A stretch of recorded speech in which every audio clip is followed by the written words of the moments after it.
Bien, ¿cómo han estado? Espero que, perdón, muy bien. Y el día de hoy vamos a revisar un poco de sus trabajos que tiene que ver con cómo pensamos y si realmente estamos comprendiendo qué es una investigación, qué es una variable y por qué son tan importantes las variables, por ejemplo, ¿no? Entonces yo me voy a ir uno a uno revisando. Pueden adelantar o quedarse dependiendo si les ayuda o no les ayuda a comprender mejor sus objetos de estudio. Ustedes también evaluarán si se quedan con la versión que les pongo en el comentario o bien si ustedes deciden hacer algunos ajustes repensando digamos, lo que realmente quieren hacer, aunque todo esto es hipotético, no lo van a hacer, no lo van a aplicar. Pero sí es importante que quede claro qué es lo que estamos midiendo, qué queremos medir o no queremos medir, o qué queremos saber. em, Tener claras las preguntas de investigación, tener claro el contexto donde vamos a hacer esa investigación y que encontremos la importancia de realizarlo en uno u otro lugar. Por ejemplo, algo que nos preocupa mucho en la actualidad es la vivienda en México, ¿no? Y me parece que poniendo el contexto de Tijuana, cuando nosotros decimos Tijuana, tenemos que ver, sí, pero ¿en qué parte de Tijuana estás colocando la problemática? Los costos de vivienda en la periferia, los costos de vivienda en la ciudad, en la parte centro-norte de la ciudad, que se le conoce como centro, en la parte, digamos, de la zona este, oeste costa, o si nos vamos más al sur y hacia el oeste, que sería, en este caso, áreas de Santa Fe, casi llegando a Rosarito, o si nos vamos más hacia el área este, hablamos de Boulevard 2000, y que son consideradas periferias, ¿no? Tanto Santa Fe de alguna forma, como todo Boulevard 2000 es considerado periferia, debido a que rodean la mancha urbana. Y creo que eso es importante porque cuando analizamos, por ejemplo, este contexto, tendríamos que analizar también por qué se generan las casas habitación en esas condiciones.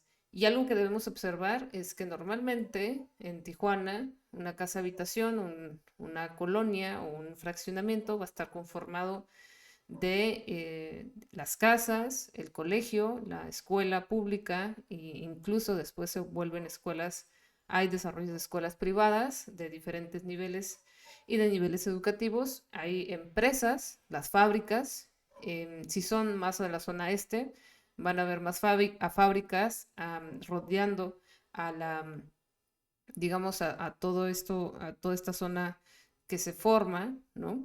Y que en realidad por estudios, por ejemplo, históricos de la Universidad Autónoma de Baja California, se sabe que las empresas hacen convenios, empresas de desarrollo de viviendas, hacen convenios con las fábricas para poder encontrar, digamos, las zonas ideales, indicadas, y ahí colocar las fábricas y al mismo tiempo la zona habitacional.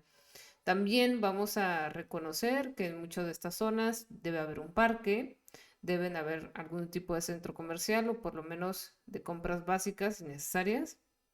Y en muchas de las ocasiones también hay ferreterías, si colindan con colonias más, digamos, colonias populares.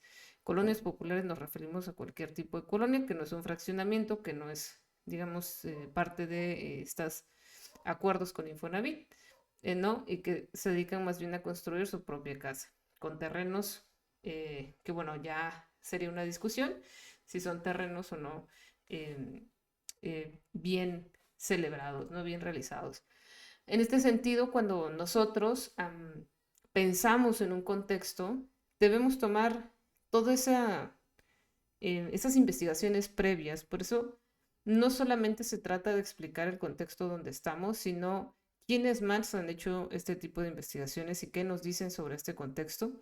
Y no decirlo desde nuestro ronco pecho, desde lo que alcanzamos a ver. Si nadie más ha hecho alguna investigación, tomamos las más cercanas. Si no hay más cercanas, pues sí, nos tocaría realizarlo, pero se procura que haya antecedente en ese contexto. Luego también hay el apartado de antecedentes, que significa que vamos tomando artículos, investigaciones que tienen que ver con nuestro objeto de estudio y que nos hacen dar un norte sobre qué tipo de técnicas o qué variables utilizaron para hacer su investigación.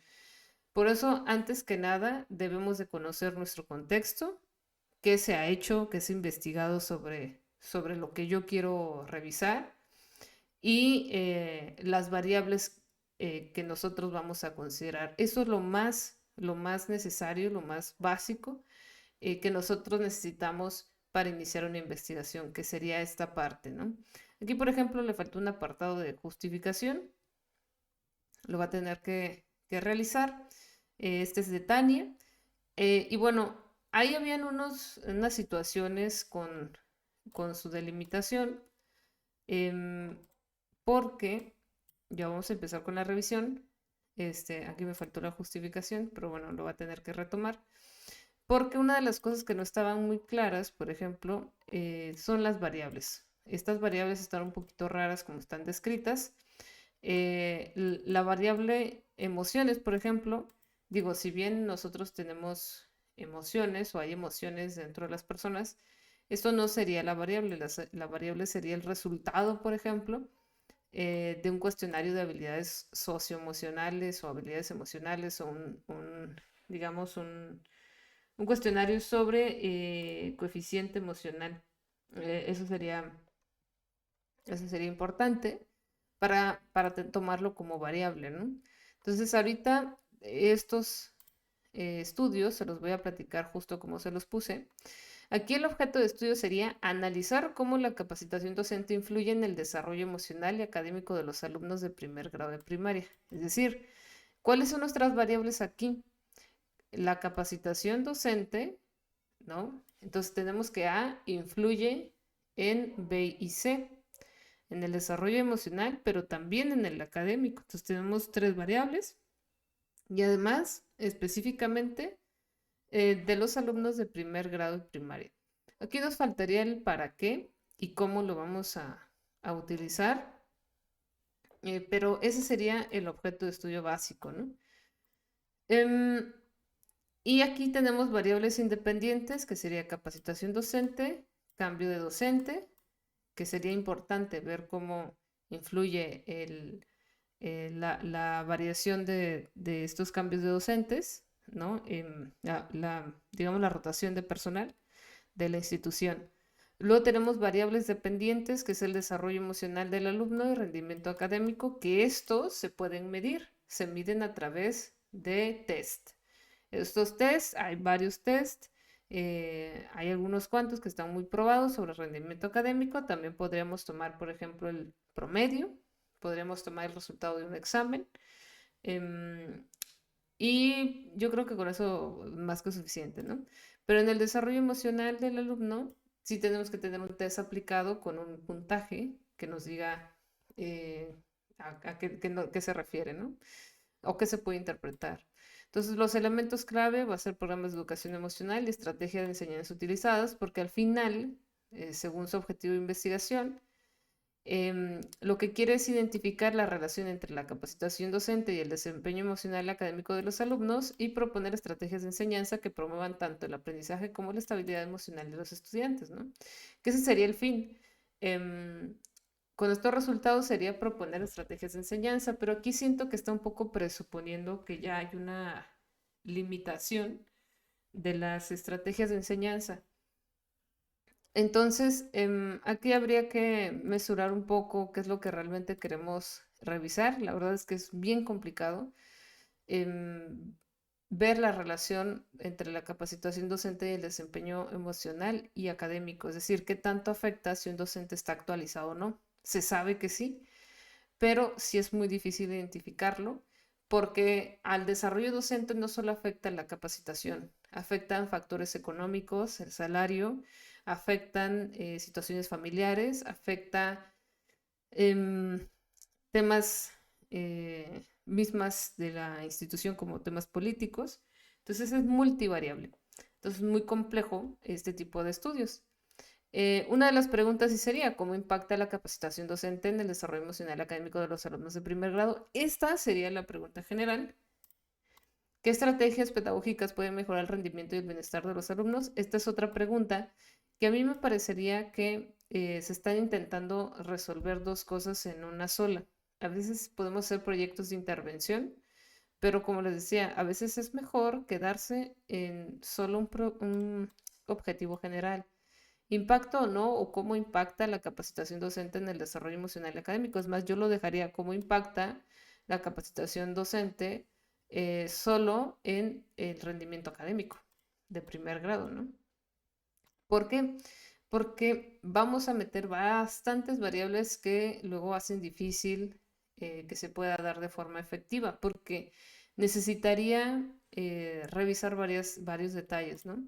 El tercero es cómo influye el cambio frecuente de docentes en el aprendizaje de los estudiantes. Este enfoque sería mixto, con entrevistas a docentes, encuestas a padres de familia y observación en el aula, y tendría una muestra de dos grupos de primer grado, uno con docentes capacitados y otro con docentes sin capacitación reciente, que en realidad aquí deberíamos tener aproximadamente 6 grupos de primer grado, em, para que pudiera haber una mejor comparación sobre los docentes capacitados y los no capacitados. Y tendremos que hacer rúbricas para la observación en el aula, em, hacer entrevistas para determinar estas diferencias, ¿no? Y también tratar de correlacionarlas con el rendimiento académico y con el puntaje de inteligencia socioemocional. Entonces yo le diría, hay que bajarle el nivel, hay que hacerlo un poquito más sencillo. Igual le puede pedir a ChatGPT que le baje el nivel, que es algo mucho más sencillo de realizar, pero esto es como quedaría si fuera así, ¿no? José Ángel, pasamos con José Ángel. Para José Ángel, el fin, ¿no? Sería analizar el impacto del uso de la tecnología en el rendimiento académico y la motivación. Esto es súper complicado. El tema de la motivación es el tema más complicado, es la panacea una de las panaceas de la investigación educativa. Yo me movería eh, algo más sencillo, también ver el impacto del uso de la tecnología en el rendimiento académico. Hay bastante literatura sobre esto. Yo me quedaría solo con estos dos, ¿no? De los estudiantes de quinto grado de primaria, comparando un grupo que utiliza tecnología con otro que sigue un método tradicional. Igual, ¿no? Que me parece que habría que tener bastantes más grupos, 6 o 8, para hacer mejores comparaciones y contrastes y tener mejores resultados sobre el uso de la tecnología y el efecto de la tecnología con el rendimiento académico, ¿no? En todo caso que se quiera ver el tema de motivación, se puede hacer un cuestionario de motivación. Hay algunos test de motivación em, para evaluar esta parte. Variables independientes sería el uso de la tecnología y el método tradicional. Digamos que eso es lo que serían nuestras variables que no dependen de nada. Las dependientes sería el rendimiento académico, por cómo impacta a esa variable independiente, la motivación y participación de los estudiantes. Y el fin sería comparar el impacto del uso de la tecnología con los métodos tradicionales en el aprendizaje y la motivación de los estudiantes, identificando la integración tecnológica, mejora el desempeño académico y la participación activa en clase. Es un buen propósito de investigación, pero me parece que con ver el impacto del uso de la tecnología, tal vez solo con el rendimiento académico sería suficiente para una investigación de licenciatura, ¿no? Claro que el objetivo está bien, pero creo que hay muchas limitaciones. Muchos sesgos que se pueden generar también. ¿Por qué? Porque al final em, nosotros los evaluamos con rúbricas y ahí hay una situación de comparación claves que por eso necesitamos más de 2 grupos, ¿no? Por otro lado, ¿qué diferencias en el rendimiento académico se observan entre los estudiantes que usan tecnología y los que usan el método tradicional?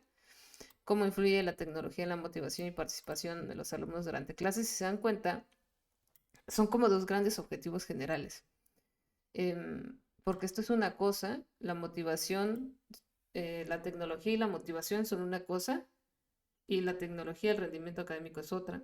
Entonces yo lo veo como dos grandes objetivos generales. Em, Luego, ¿qué percepciones tienen los estudiantes sobre las dos modalidades de enseñanza? En este sentido, como tenemos estas dos vías, el enfoque puede ser mixto: encuestas a estudiantes y docentes, entrevistas grupales, análisis de calificaciones parciales, es decir, promedios de rendimiento académico, y dos muestras, ¿no? Aproximadamente 30 estudiantes cada grupo. Aquí, como los vemos en la técnica de muestreo, tendríamos que tener em, por lo menos algún tercer grupo para poder comparar, ¿no? Que sea nuestro grupo placebo y nuestro grupo control. Y este sería un cuasi experimento, porque tendríamos que observar por lo menos 6 meses eh, los cambios o, digamos, los progresos que hay dentro de estos grupos, ¿no?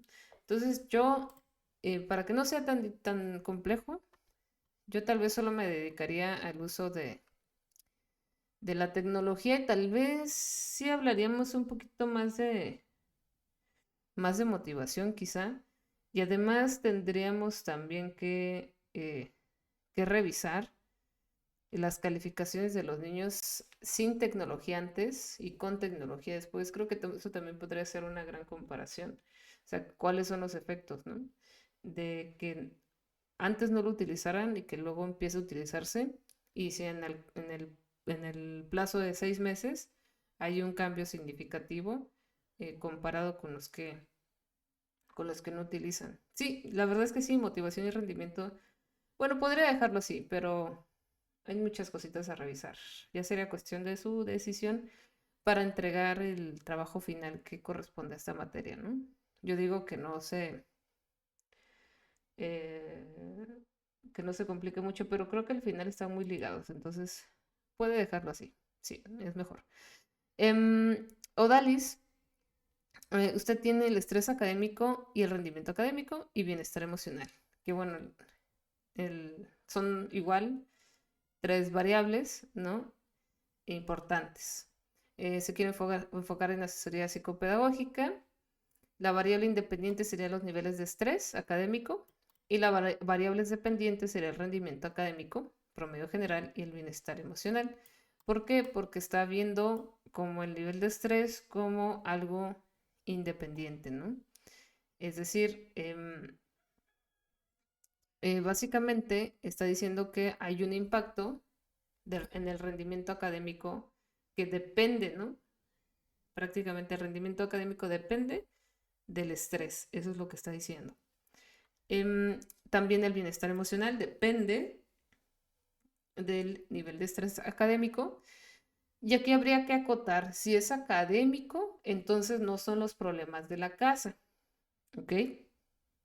Si hablamos del nivel de estrés en general, entonces sí. Ahí yo creo que sacarían unas cosas interesantes. A mí me parece que en el caso de humanidades y ciencias sociales hay más estrés sentimental, emocional, del hogar y de las relaciones de pareja que el académico. Pero es una muy buena investigación para comprobarlo. Y pues lo mismo, ¿no? Creo que solo con comparar el rendimiento académico ya está haciendo una investigación. eh, y es difícil, ¿no? Ya sí, pero podríamos ver la correlación. Entonces sería evaluar el impacto del estrés académico en el rendimiento académico y bienestar emocional de los estudiantes de asesoría psicopedagógica, con el fin de identificar estrategias que promuevan un balance saludable entre el estudio y la vida personal.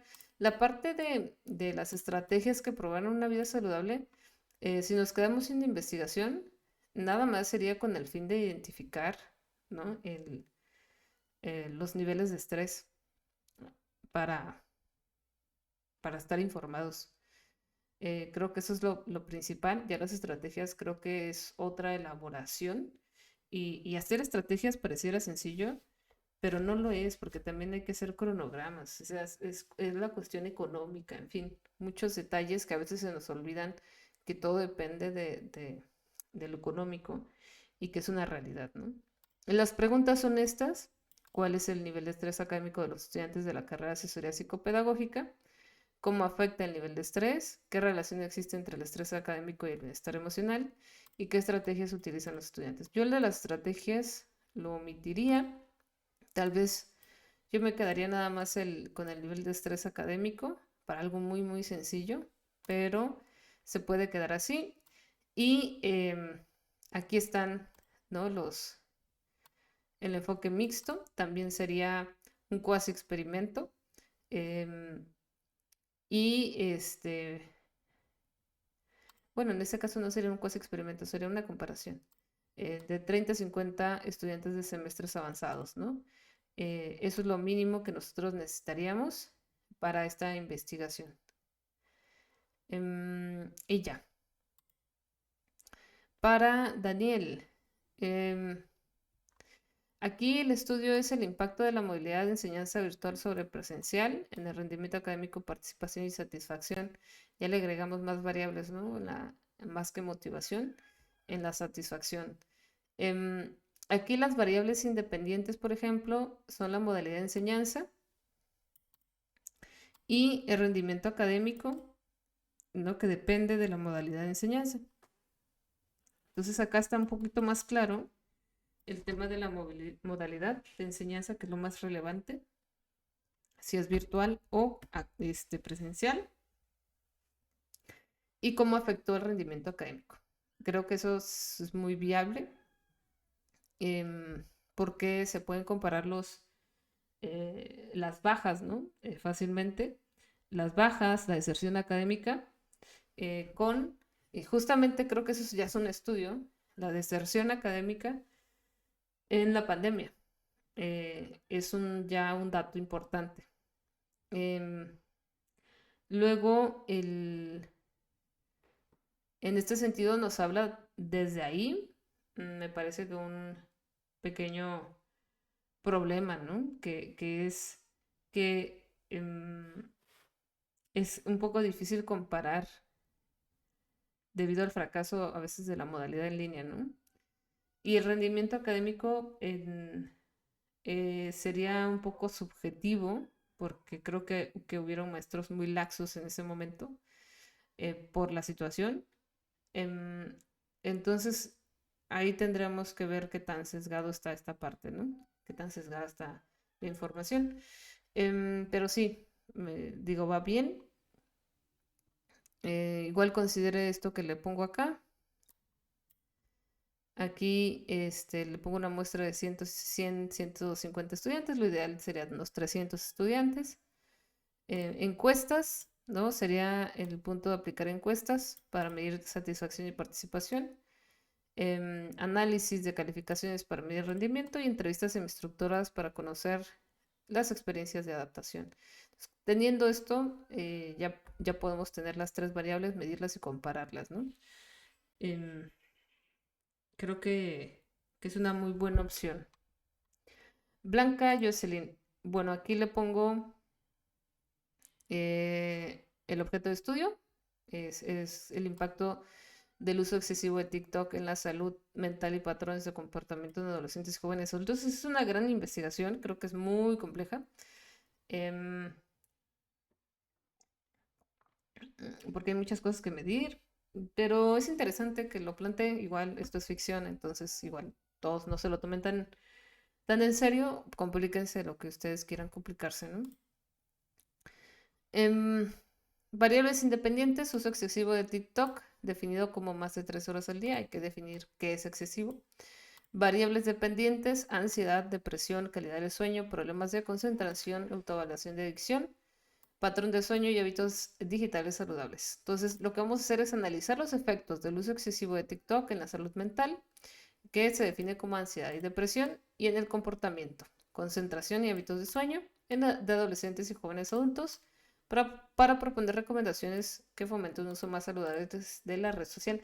Aquí yo incluso les diría nada más jóvenes adultos, porque tenerla con la, la carta responsiva, ¿no? de un adolescente, pues tendría que estar firmado por un padre de familia para hacer este tipo de investigaciones. Hay que tener mucho cuidado con definir adolescentes. Yo solo diría jóvenes adultos que es decir, ya son adultos, ya más de 18 años, hasta los 25, 30 años es viable.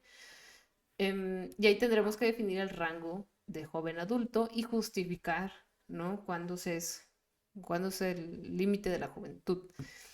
Entonces, aquí están algunas de las preguntas, les recomiendo que lo lean. El enfoque en este sentido sería cuantitativo con un cuestionario administrado en línea. Y aquí tendríamos dos escalas estandarizadas que les recomiendo revisar, que sería el inventario de ansiedad de Beck y el cuestionario PHQ-9 para depresión. Y esto más el cuestionario sobre el uso de TikTok, es decir, ver cuáles son sus hábitos digitales, ese sería el otro cuestionario. Y aquí me faltaría poner eso, ¿no? Agréguelo, por favor, que sería un cuestionario de hábitos digitales, sin especial de TikTok, para identificar con pruebas trampa, un poco trampa, si realmente usa poco TikTok o lo usa más de lo que cree, ¿no? Creo que eso es muy importante. O que en su celular tenga la medida del uso de estas aplicaciones también ayudaría mucho más. Y con esto ya tendríamos, podremos revisar el efecto, si hay efectos o no. Y tendríamos que tener de 150 a 200 participantes, yo diría 300 participantes, para poder revisarlo, ¿no? Y casi por último, aquí tenemos a Vania.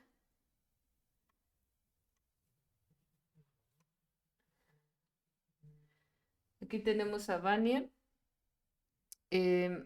Nada más lo voy a dejar con que estas serían las condiciones higiénicas. Creo que está muy, muy bonita su investigación. Si lo quiere aplicar, estaría muy bien, que son las condiciones higiénicas, las regulaciones, entre otras cosas. Aquí lo importante es el enfoque cuantitativo y cualitativo, que serían em, los instrumentos. Prácticamente esto es un enfoque mixto. Em, Habría que ver las inspecciones higiénicas, ¿no? ¿Cuáles son sus normas sanitarias? Encuestas a estudiantes sobre la satisfacción de comida y calidad de servicio. Hay varias encuestas en línea que les pueden ayudar para hacer una revisión. Y entrevistas a encargados locales, ¿no? Por lo menos 4 locales principales y por lo menos 100 estudiantes, básicamente. Y por último, el de Carla, que habla un poco más del tema de capacitación de docentes en educación preescolar para la integración de neurodivergentes, de alumnos neurodivergentes en el aula. Aquí lo importante es la participación en capacitaciones sobre neurodiversidad, es decir, que estén capacitados. Y por otro lado, el nivel de implementación de estrategias inclusivas en el aula, satisfacción docentes con las capacitaciones recibidas, ¿no? Acá también es mixto. Tendremos que encuestar a docentes para medir el acceso a las capacitaciones y la aplicación de estrategias inclusivas, es decir, ¿ha asistido o no a capacitaciones? ¿A qué tipo de capacitaciones? ¿Qué es lo que sabe? ¿Qué es lo que no sabe? Tendremos que cuestionar sobre estos indicadores sobre los alumnos neurodivergentes y poner listados, hacer un cuestionario robusto para entender todo este contexto del docente. Luego, entrevistas semiestructuradas con directores o coordinadores de los centros educativos para conocer los programas disponibles y realizar también un análisis documental de programas de capacitación ofrecidos en las escuelas, ¿no? Aquí tendrán que ser de 8 a 10 escuelas preescolares privadas, de 30 a 50 docentes participantes. Aquí creo que podría replantear un poquito el tema, escuchando a los demás compañeros, el tema de los demás compañeros, porque esta sí es un poco bastante más compleja de explicar. Entonces esa sería mi recomendación. Bien, habiendo terminado esta parte, nosotros tenemos esta otra actividad sobre la planificación, ¿no? Ya entramos a la unidad 3 sobre el definir el trabajo de campo. Y en este sentido, nosotros tenemos que tener todos estos apartados, es decir, sus objetivos, la selección del lugar y los participantes, la preparación de herramientas y materiales, la planificación logística, las consideraciones éticas, todo esto. Para ello, ustedes van a realizar una infografía, ¿ok? Em, Pueden utilizar Canva, pueden utilizar Google Drawings, pueden utilizar Pictochart, lo que ustedes prefieran. El título de la infografía, tienen que exponer prácticamente cómo se definen los objetivos y se selecciona el lugar y los participantes, es decir, van a explicar en una infografía todo lo que está aquí. Y pues deben entregar la infografía en formato PDF o JPG, PNG. Y aquí está la rúbrica de evaluación. Esa es la actividad de esta semana. Cualquier duda o comentario también me la hacen llegar para poder mejorar sus temas de investigación y mejorar la retroalimentación. Pues nada, muchas gracias y nos vemos en el siguiente videito.